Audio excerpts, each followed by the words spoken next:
Compréhension orale. Écoutez la vidéo. Puis, complétez les instructions du jeu de société en utilisant les mots manquants.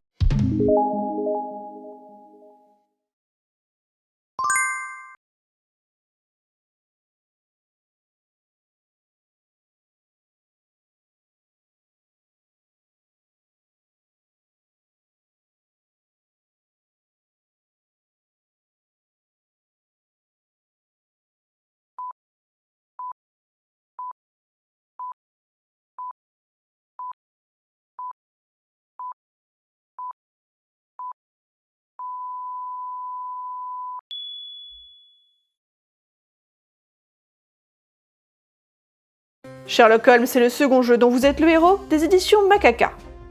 Les joueurs doivent s'allier pour résoudre toute une série d'affaires. Chaque affaire n'est jouable qu'une fois, mais les éléments de cette vidéo ne dévoilent rien des intrigues. À la base, Sherlock Holmes est une BD dont vous êtes le héros, à jouer principalement en solo.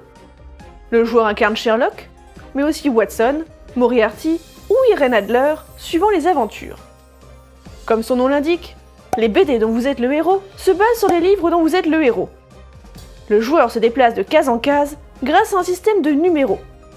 Il résout des énigmes ou des combats et tente d'aller au bout de l'aventure. Il doit aussi faire preuve d'observation et de déduction. Suivant le livre, il peut avoir une feuille de personnage et disposer d'aptitudes particulières. Le jeu dont vous êtes le héros reprend le principe de la BD, mais dans une optique multijoueur. Dans Sherlock Holmes, chaque joueur incarne un personnage différent et possède son propre livret. Il en existe 4. Ike et sa force phénoménale, Vicky, la plus agile, Wiggins, très observateur, Myrtle, une experte du déguisement. Les livrets sont similaires, à quelques exceptions. Suivant le talent du personnage, des numéros peuvent apparaître pour lui seul. Vicky peut ainsi escalader des obstacles, là où Ike est le seul à pouvoir soulever des caisses ou actionner des leviers. Chaque case, l'un des joueurs lit le texte à voix haute. Les joueurs discutent ensuite de ce qu'ils veulent faire et se déplacent tous ensemble vers le nouveau lieu. Si l'un d'eux voit une action personnelle, il en informe les autres en réagissant comme le ferait son personnage. S'il le souhaite et que le groupe est d'accord, il peut explorer cette possibilité de son côté. Sherlock Holmes propose 4 missions à la difficulté progressive.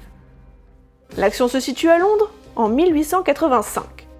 Un plan du quartier de Westminster se trouve au dos du livret de règles. Il permet aux joueurs de s'orienter à travers la ville. Et oui, on ne commence pas directement là où les affaires ont lieu, et il faut se repérer dans les rues pour accéder au bâtiment.